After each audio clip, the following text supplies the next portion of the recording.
Festival time എന്ന് പറയുമ്പോൾ അത് സ്വീറ്റ്സിൻ്റെയും കൂടി ടൈമാണല്ലേ. അപ്പോൾ ഈ ഫെസ്റ്റീവ് ടൈമിൽ നമുക്ക് എല്ലാവർക്കും ട്രൈ ചെയ്യാൻ പറ്റുന്ന ഒരു super easy and healthy and tasty ആയിട്ടുള്ള ഒരു സ്വീറ്റ് റെസിപ്പി ആയിട്ടാണ് ഇന്ന് വന്നിട്ടുള്ളത്. കോക്കനട്ട് ബർഫി അല്ലെങ്കിൽ കോക്കനട്ട് ലഡു എന്ന് പറയുന്നതിന് ഇതിലേക്ക് നമ്മൾ നെയ്യോ മൈദയോ അല്ലെങ്കിൽ ആർട്ടിഫിഷ്യൽ കളേഴ്സോ ഒന്നും തന്നെ ചേർത്ത് കൊടുക്കുന്നില്ല. അല്ലാതെ തന്നെ ഇത്രയും ടേസ്റ്റി ആയിട്ടുള്ള ഈ സ്വീറ്റ് എങ്ങനെ തയ്യാറാക്കുമെന്ന് നോക്കാം നമുക്കിന്ന്.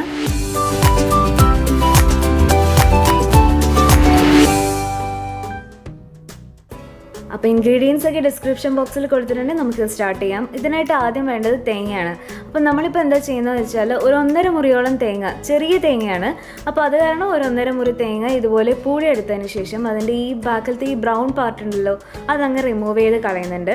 ഇതിന് പകരം നിങ്ങൾക്ക് ഡെസിക്കേറ്റഡ് കോക്കനട്ട് യൂസ് ചെയ്യാം. ഡെസിക്കേറ്റഡ് കോക്കനട്ടാണ് യൂസ് ചെയ്യുന്നതെങ്കിൽ ഏത് തൊട്ട് കാണണം എന്നുള്ളതും കൂടി ഈ ഡിസ്ക്രിപ്ഷൻ ബോക്സിൽ കൊടുക്കാം കേട്ടോ. അപ്പോൾ ഇതുപോലെ ഈ ബ്രൗൺ പാർട്ട് റിമൂവ് ചെയ്തതിന് ശേഷം ഇത് നമുക്ക് വേറൊരു ബൗളിലേക്ക് മാറ്റാം. അപ്പോൾ ഇതിപ്പോൾ ഏകദേശം ഒരു 1.5 മുറിയോളം എടുത്തിട്ടുണ്ട്. ചെറിയ തേങ്ങയുടെ 1.5 മുറി, വലിയ തേങ്ങയെങ്കിൽ ഒരു 1/2 മുറിയോളം തന്നെ മതി. അത് ഈ ഒരു സൈസിൽ ഒന്ന് കട്ട് ചെയ്തതിന് ശേഷം നമ്മൾ മിക്സിയുടെ ചെറിയ ജാറിലോട്ട് ചേർത്ത് കൊടുക്കുകയാണ്. നമ്മുടെ ഉദ്ദേശം ഇതൊന്ന് പൊടിച്ചെടുക്കുക എന്നുള്ളതാണ്. അപ്പോൾ ഇത് നമുക്ക് ആദ്യം ഒരു 3-4 പ്രാവശ്യം പൾസ് ചെയ്തെടുക്കാം. കണ്ടിന്യൂസ്ലി അരച്ചുകൊണ്ടിരിക്കരുത്.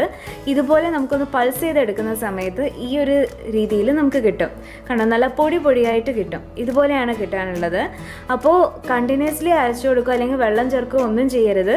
2-3 പ്രാവശ്യം ഇങ്ങനെ പൾസ് ചെയ്തുകൊണ്ടേ ഇരിക്കുക. അപ്പോൾ ഈ ഒരു രീതിയിൽ നമുക്ക് കിട്ടും. കണ്ടോ, നല്ല പൊടിയായിട്ട് വന്നിട്ടുണ്ട്. ഈ ഒരു രീതിയിലാണ് നമുക്ക് വേണ്ടത്, കാണുന്നില്ലേ? അപ്പോൾ ഈ ഒരു രീതിയിലായാൽ മതി. ഇനി ഇത് നമുക്ക് എത്ര ഉണ്ടെന്ന് നോക്കാം. ഒരു കപ്പിൽ അളന്ന് നോക്കുന്നുണ്ട്. അപ്പോൾ ഈ മിക്സിയിലുള്ളത് ഒരു കപ്പിലാക്കിയ സമയത്ത് കറക്റ്റ് 250 ml കപ്പിൽ 1 കപ്പ് ടൈറ്റായിട്ട് എടുത്തത് അത്രയും ഉണ്ടായിരുന്നു കേട്ടോ, നമ്മുടെ ആ ഒരു 1.5 മുറി തേങ്ങ.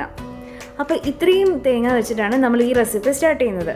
അപ്പോൾ ഇതിനായിട്ട് ആദ്യം ഒരു പാൻ നമ്മൾ സ്റ്റൗവിലോട്ട് വെച്ചിട്ടുണ്ട്. ലോ ഫ്ലെയിമിൽ, ഏറ്റവും ലോ ഫ്ലെയിമിലാണ് വെച്ചിട്ടുള്ളത്. അതിലേക്ക് ഈ തേങ്ങ ചേർത്ത് കൊടുക്കുന്നുണ്ട്. ഇനി ഇത് നമുക്ക് നന്നായിട്ട് ആ ഒരു വളരെ ലോ ഫ്ലെയിമിൽ ഒന്ന് നന്നായിട്ടൊന്ന് ഡ്രൈ റോസ്റ്റ് ചെയ്യണം. ഇതിൻ്റെ കളറൊന്നും മാറിപ്പോകാൻ പാടില്ല, ആ വൈറ്റായിട്ട് തന്നെ ഇരിക്കണം. എന്നാൽ അതിൻ്റെ ആ ഒരു ഈർപ്പം ഉണ്ടല്ലോ അത് അല്പം ഒന്ന് പോകാനായിട്ടാണ് നമ്മൾ ഇതുപോലെ ഒന്ന് റോസ്റ്റ് ചെയ്യുന്നത്. അപ്പോൾ ഡെസിക്കേറ്റഡ് കോക്കനട്ടാണ് യൂസ് ചെയ്യുന്നതെങ്കിൽ നമുക്ക് ഈ ഒരു റോസ്റ്റ് ചെയ്ത് കിട്ടുന്ന ആ ഒരു റിസൾട്ടായിരിക്കും നമുക്ക് ഡെസിക്കേറ്റഡ് കോക്കനട്ട് എന്ന് പറഞ്ഞിട്ട് വാങ്ങിക്കാൻ വേണ്ടി കിട്ടുന്നത്. അപ്പോൾ അങ്ങനെ വാങ്ങിക്കുന്നവർ ഇത്രയും വരെയുള്ള പോർഷൻസ് സ്കിപ്പ് ചെയ്യാം. അതിന് ശേഷമുള്ള കാര്യങ്ങൾ മാത്രം നോക്കിയാൽ മതി. ഇത് കണ്ടോ, ഒരു 2-3 മിനിറ്റ് റോസ്റ്റ് ചെയ്യുമ്പം തന്നെ ലോ ഫ്ലെയിമിൽ നമുക്ക് പൊടിയായിട്ട് ഇതുപോലെ കിട്ടും. അതേസമയം കളർ ഒട്ടും തന്നെ മാറിയിട്ടുമില്ല, അടിക്കൊന്നും പിടിച്ചു പോരുത്. അതുകൊണ്ടാണ് ലോ ഫ്ലെയിമിൽ ഇടാൻ വേണ്ടി പറയുന്നത്. അപ്പോൾ ഈ ഒരു രീതിയിൽ നല്ല പൊടി പോലെ റെഡിയായി കഴിഞ്ഞാൽ നമുക്ക് ഇനി ഇതിൻ്റെ ബാക്കിയുള്ള കാര്യങ്ങൾ ചെയ്യാൻ വേണ്ടി തുടങ്ങാം. ഇപ്പം നമ്മൾ 1 കപ്പാണല്ലോ തേങ്ങ എടുത്തത്. അപ്പോൾ അതേ കപ്പിൽ 1 കപ്പ് ഫുൾ ക്രീം മിൽക്ക് നമ്മൾ എടുക്കുന്നുണ്ട്, സാധാരണ പശുവിൻ പാൽ. അത് 1 കപ്പ് എത്രയാണോ തേങ്ങ എടുത്തത് അത്രയും തന്നെ ഈ പാലും കൂടി എടുക്കുന്നുണ്ട്. അത് നമുക്ക് വളരെ കുറച്ചായിട്ട് ഈ തേങ്ങയുടെ ഒപ്പം ചേർത്തിട്ട് ഒന്ന് മിക്സ് ചെയ്ത് കൊടുക്കാം. അപ്പോൾ ഈ ഒരു സമയത്തൊക്കെ നമ്മുടെ ഫ്ലെയിം ലോ ആയിട്ട് തന്നെയാണ് കേട്ടോ ഇരിക്കുന്നത്. ആ 1 കപ്പ് മുഴുവൻ തന്നെ ഇതിലേക്ക് ചേർത്ത് കൊടുക്കാം. എന്നിട്ട് നന്നായിട്ടൊന്ന് മിക്സ് ചെയ്ത് കൊടുക്കാം. ഈ മിക്സ് ചെയ്ത് കൊടുത്തതിന് ശേഷം ഇനി നമുക്ക് ഫ്ലെയിം ഒരു മീഡിയത്തിൽ വെക്കാം. എന്നിട്ട് മീഡിയത്തിൽ വെച്ചതിന് ശേഷം നമുക്ക് ഈ പാലും ഈ തേങ്ങയും കൂടി നന്നായിട്ടൊന്ന് കുറുക്കിയെടുക്കണം. അപ്പോൾ ഇത് വളരെ പെട്ടെന്ന് തന്നെ റെഡിയാവും. ഈ സമയത്ത് നമ്മളൊരു തവി വെച്ച് ഇതുപോലെ മിക്സ് ചെയ്തുകൊണ്ടേ ഇരിക്കണം, ഇല്ലെങ്കിൽ പെട്ടെന്ന് അങ്ങ് അടിക്ക് പിടിച്ചു പോകും. ഒരു 10 മിനിറ്റ് കൊണ്ട് തന്നെ ഇതുപോലെ നന്നായിട്ട് കുറുകി കിട്ടും. വൈഡായിട്ടുള്ള പാനാണല്ലോ, അപ്പോൾ വളരെ പെട്ടെന്ന് റെഡിയായി കിട്ടും. ഇനി നമ്മൾ നേരത്തെ എടുത്ത അതേ കപ്പിൽ ഒരു 1/2 കപ്പ് പഞ്ചസാരയും ഒരു 3 ഏലക്കയും, വലിയ ഏലക്കയും കൂടി പൊടിച്ചെടുത്തതാണിത്. അത് ഇതിലേക്ക് ചേർത്ത് കൊടുക്കാം. അപ്പോൾ ഇതുപോലെ നമ്മൾ ആ പാല് നന്നായി കുറുകി അതിലെ വെള്ളത്തിൻ്റെ അംശം നന്നായി കുറഞ്ഞതിന് ശേഷം മാത്രമാണ് നമ്മൾ പഞ്ചസാര ചേർത്ത് കൊടുക്കുന്നത്.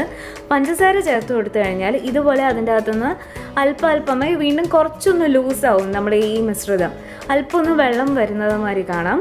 ആ പഞ്ചസാര അരിയുന്നത് കൊണ്ടാണത്. ഇനി ഇത് 2-3 മിനിറ്റ് കൂടി നന്നായിട്ടൊന്ന് റെഡിയാക്കുന്ന സമയത്ത്, നന്നായിട്ടൊന്ന് വഴറ്റി കൊടുക്കുന്ന സമയത്ത് ഇതുപോലെ നല്ല കട്ടിയായിട്ട് വരും. ഇതുപോലെ നമുക്ക് ഒട്ടും വെള്ളമില്ലാതെ നല്ലൊരു മാവിൻ്റെ പരുവത്തിൽ കിട്ടും. അതിനെ ഒരു 4ആയിട്ട് ഡിവൈഡ് ചെയ്തിട്ട് അതിൻ്റെ ഒരു പോർഷൻ, അതായത് ഇതിൻ്റെ അകത്ത് നമ്മളിപ്പോൾ തയ്യാറാക്കിയ ആ ഒരു തേങ്ങയുടെ മിശ്രിതത്തിൽ നിന്ന് ഒരു 1/4 ഭാഗം മാത്രം നമുക്ക് വേറൊരു പ്ലേറ്റിലേക്ക് മാറ്റാം. അപ്പോൾ ഈ ഒരു സമയത്ത് നമുക്ക് ഫ്ലെയിം ഓഫ് ചെയ്യാം. എന്നിട്ട് വേണം നമുക്കിനി ബാക്കിയുള്ള കാര്യങ്ങൾ ചെയ്യാൻ. ഇതിലേക്ക് നമ്മൾ ഹോം മെയ്ഡ് ആയിട്ടുള്ള കളർ ചേർത്ത് കൊടുക്കുന്നുണ്ട്. ഹോം മെയ്ഡ് കളേഴ്സ് എങ്ങനെ തയ്യാറാക്കുക എന്നുള്ളത് നമ്മൾ നേരത്തെ ചെയ്തിട്ടുണ്ടായിരുന്നു. അപ്പോൾ ഇത് ബീട്രൂട്ട് വെച്ചിട്ടാണ് ഈ കളർ തയ്യാറാക്കിയത്, അതും ഒരു ചെറിയൊരു കഷ്ണം ഒരു ബീട്രൂട്ട് വെച്ചിട്ട്. അപ്പോൾ അതെങ്ങനെയാണ് തയ്യാറാക്കുന്നത് എന്നുള്ളത് ഡീറ്റെയിൽ ആയിട്ട് ആ റെസിപ്പിയിൽ കൊടുത്തിട്ടുണ്ട്. അപ്പോൾ അഥവാ ആ റെസിപ്പി നിങ്ങൾ കണ്ടിട്ടില്ലെങ്കിൽ അത് താഴെ ഡിസ്ക്രിപ്ഷൻ ബോക്സിലുണ്ട്.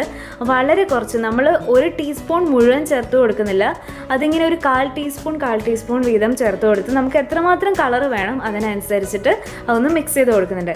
ഈ സമയത്ത് ഫ്ലെയിം ഓഫ് ചെയ്തിട്ടാണ് നമ്മൾ ഇതൊക്കെ ചെയ്യുന്നത്. ഫ്ലെയിം ഓൺ ആണെങ്കിൽ ചൂട് കാരണം ചിലപ്പോൾ ഇതിൻ്റെ കളർ മാറിപ്പോകാൻ ചാൻസ് ഉണ്ട്, കാരണം ഇത് ഓർഗാനിക് കളറാണ്, ആർട്ടിഫിഷ്യൽ കളർ അല്ല നമ്മളിവിടെ യൂസ് ചെയ്യുന്നത്. അപ്പോൾ ഇതുപോലെ ഫ്ലെയിം ഓഫ് ചെയ്തിട്ടാണ് നമ്മളിവിടെ ഇത് മിക്സ് ചെയ്ത് കൊടുക്കുന്നത്. 1 ടീസ്പൂണോളം തന്നെ മാത്രമേ ചേർത്ത് കൊടുത്തിട്ടുള്ളൂ, അപ്പോൾ തന്നെ നല്ലൊരു കളറായി കിട്ടിയിട്ടുണ്ട്. അപ്പോൾ ഇനി നമ്മൾ നേരത്തെ മാറ്റി വെച്ച ഒരു 1/4 ഭാഗമുണ്ടല്ലോ നമ്മുടെ മാവ്, അതിലേക്ക് വളരെ കുറച്ച് കശുവണ്ടിപ്പരിപ്പും വളരെ കുറച്ച് ബദാമും ചെറുതായിട്ടൊന്ന് ചോപ്പ് ചെയ്ത് ചേർത്ത് കൊടുക്കുന്നുണ്ട്. ഇത് തികച്ചും ഓപ്ഷണലാണ്, പക്ഷേ ഇത് ചേർത്ത് കൊടുത്തു കഴിഞ്ഞാൽ നമുക്കിത് കടിക്കുന്ന സമയത്ത് നല്ലൊരു ടേസ്റ്റ് ആയിട്ടുണ്ടാവും, അതുകൊണ്ടാണ് ചേർത്ത് കൊടുക്കുന്നത്. ഇതിനി നമുക്ക് നന്നായിട്ടൊന്ന് മിക്സ് ചെയ്ത് കൊടുത്തതിന് ശേഷം ചെറിയ ചെറിയ ഉരുളകളാക്കി എടുക്കാം. വളരെ ചെറിയ ടൈനി ബോൾസാക്കി വേണം എടുക്കാൻ വേണ്ടിയിട്ട്. ഈ ഒരു അത്രയും ഒരു ഷേപ്പിൽ മാത്രം മതി. ഇതുപോലെ നമുക്ക് നന്നായിട്ടൊന്ന് ഉരുട്ടി കൊടുക്കാം. അപ്പോൾ ഈ ഒരു മാവിനകത്ത് നമ്മൾ ഈ 1/4 ഭാഗം മാവ് എടുത്തതിൽ നിന്ന് ഏകദേശം ഒരു 6 or 7 ചെറിയ ബോൾസ് ഉണ്ടാക്കാൻ വേണ്ടി പറ്റും. അപ്പോൾ ഇത് നമ്മുടെ പിങ്ക് ബോൾസിൻ്റെ അകത്ത് വെക്കാനുള്ളതാണ്. അപ്പോൾ നല്ലൊരു ഭംഗി ഉണ്ടാവുമല്ലോ, അകത്ത് വൈറ്റും പുറത്ത് പിങ്കും ഒക്കെ ആയിട്ട് വരുമ്പോൾ, അതിന് വേണ്ടിയിട്ടാണ് ഇങ്ങനെ ചെയ്യുന്നത്. ഇതുപോലെ നമുക്ക് വളരെ ചെറിയ ബോൾസായിട്ട് ഉരുട്ടിയെടുക്കാം. ഒരു 8 ബോൾസ് തയ്യാറായിട്ടുണ്ട്. ഇനി നമുക്ക് പിങ്ക് ബോൾസ്, നമ്മൾ നേരത്തെ ആ കളറൊന്ന് മിക്സ് ചെയ്ത് വെച്ചില്ലേ, അത് നമുക്ക് ഇതുപോലെ ഒന്ന് നന്നായിട്ടൊന്ന് ഉരുട്ടിയെടുക്കാം. ഈ ബോൾ നമ്മളെ വൈറ്റ് ബോൾസിനെ കാട്ടിലും കുറച്ചും കൂടി വലുതാക്കിയിട്ട് വേണം ഉണ്ടാക്കിയെടുക്കാൻ. അതിനുശേഷം നമുക്ക് ഇതുപോലെ ഒരു ചെറിയതായിട്ട് ഒരു ഡിപ്പ് ഉണ്ടാക്കാം അതിൻ്റെ നടുക്ക്. എന്നിട്ട് അതിനകത്തേക്ക് നമ്മൾ തയ്യാറാക്കിയ വൈറ്റ് ബോൾസ് വെച്ചതിന് ശേഷം നന്നായിട്ടൊന്ന് ഇതുപോലെ ഒന്ന് കവർ ചെയ്ത് കൊടുക്കാം. പെട്ടെന്ന് തന്നെ റെഡിയാവും, കാരണം നമ്മുടെ മാവൊക്കെ നല്ല സോഫ്റ്റ് ആയിട്ടാണല്ലോ ഇരിക്കുന്നത്. അപ്പോൾ ഒരു ബുദ്ധിമുട്ടും ഇല്ലാതെ നല്ല ഭംഗിയായിട്ട് ഇതുപോലെ നമുക്ക് ലഡ്ഡു തയ്യാറാക്കാൻ വേണ്ടി പറ്റും. അപ്പോൾ ഇങ്ങനെ തയ്യാറാക്കുന്ന ലഡ്ഡൂസ് നമുക്ക് ഒരു പ്ലേറ്റിലേക്ക് മാറ്റാം. അപ്പോൾ ഒന്നുകൂടെ കാണിക്കാം. ഇതുപോലെ ഒരു പിങ്ക് ലഡ്ഡു എടുക്കുക, അതിൻ്റെ സൈഡൊക്കെ ഇതുപോലെ നന്നായിട്ടൊന്ന് ഇതുപോലെ ഒന്ന് പ്രസ് ചെയ്ത് കൊടുക്കുക. എന്നിട്ട് ഇതുപോലെ ഒരു ബൗളിൻ്റെ ഷേപ്പാക്കി എടുക്കുക. മനസ്സിലായോ? ഇതുപോലെ ഒന്ന് തയ്യാറാക്കി എടുക്കുക. എന്നിട്ട് ഇതിനകത്തേക്ക് നമ്മൾ തയ്യാറാക്കി വെച്ചിരിക്കുന്ന ആ വൈറ്റ് ബോൾ ഉണ്ടല്ലോ, അത് ഇതുപോലെ ഒന്ന് വെച്ച് കൊടുക്കാം. എന്നിട്ട് ഇത് ഇതുപോലെ ഒന്ന് കവർ ചെയ്ത് കൊടുക്കാം. എന്നിട്ട് പതുക്കെ അതൊന്ന് നന്നായിട്ടൊന്ന് സീൽ ചെയ്ത് കൊടുത്തതിന് ശേഷം കൈ വെച്ചിട്ട് നന്നായിട്ടൊന്ന് ഉരുട്ടിയെടുക്കാം. അപ്പം നമ്മൾ ഇതിൻ്റെ അകത്ത് ഈ ഒരു റെസിപ്പിയിൽ നെയ്യ് ഉപയോഗിച്ചിട്ടില്ല, വേറെ ഒന്നും ഉപയോഗിച്ചിട്ടില്ല. നമ്മൾ ആ പിങ്ക് കളർ ആഡ് ചെയ്ത് കൊടുത്തില്ലേ, അപ്പോൾ ആ പിങ്ക് കളർ ആഡ് ചെയ്ത് കൊടുക്കുന്ന സമയത്ത് നമുക്ക് വേണമെങ്കിൽ അതിനകത്തേക്ക് സ്ട്രോബെറി സിറപ്പോ അല്ലെങ്കിൽ റോസ് സിറപ്പോ കൂടി ആഡ് ചെയ്യാം. അങ്ങനെയും നമുക്കിത് തയ്യാറാക്കാം. ഇനി ഇത് നമ്മൾ ബാക്കിയുള്ള കുറച്ച് ഡെസിക്കേറ്റഡ് കോക്കനട്ടിൻ്റെ അകത്ത് ജസ്റ്റ് ഒന്ന് ഇതുപോലെ ഒന്ന് റോൾ ചെയ്തെടുത്തു കഴിഞ്ഞാൽ ഇതുപോലെ നല്ല ഭംഗിയായിട്ട് വരും. ഇത് വേണമെങ്കിൽ ചെയ്ത് കൊടുത്താൽ മതി, പക്ഷെ ഇങ്ങനെ ചെയ്യുവാണെങ്കിൽ നല്ല ഭംഗിയായിട്ട് വരും. കണ്ടില്ലേ? ഇതുപോലെ നല്ലൊരു ഇതായിട്ട് വരും. വേണമെങ്കിൽ ഇങ്ങനെ ചെയ്യാം. ഇതല്ലെങ്കിൽ നമുക്ക് എന്ത് ചെയ്യാമെന്ന് വെച്ച് കഴിഞ്ഞാൽ കുറച്ച് ഡെസിക്കേറ്റഡ് കോക്കനട്ട്സ് അത് നമ്മൾ ഈ തയ്യാറാക്കിയ ലഡ്ഡുവിൻ്റെ മുകളിൽ വളരെ കുറച്ച് ഇതുപോലെ ഒന്ന് വെച്ച് കൊടുത്താലും മതി. അപ്പോഴും നല്ല ഭംഗിയായിട്ട് തന്നെ ഉണ്ടാവും.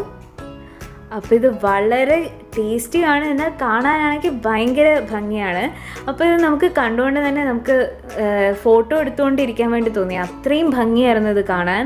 കഴിക്കാനും അത്ര തന്നെ ടേസ്റ്റിയാണ്. അപ്പോൾ തീർച്ചയായിട്ടും നിങ്ങളൊന്ന് ട്രൈ ചെയ്ത് നോക്കണം. ഇത് നോക്കൂ, ഓപ്പൺ ചെയ്ത് നോക്കുമ്പോൾ ഇതിനകത്ത് ഇതുപോലെ വൈറ്റും പുറത്ത് പിങ്കും ആയിട്ട് വരും. അപ്പോൾ തീർച്ചയായിട്ടും ട്രൈ ചെയ്ത് നോക്കണം. വളരെ ടേസ്റ്റിയാണ്, കാണാനാണെങ്കിലും സൂപ്പറാണ്. അപ്പോൾ ഇഷ്ടപ്പെട്ടാൽ ലൈക്ക് ചെയ്യാനും ഷെയർ ചെയ്യാനും കമൻറ്റ് ചെയ്യാനും സബ്സ്ക്രൈബ് ചെയ്യാനും മറക്കരുതേ. Thank you for watching.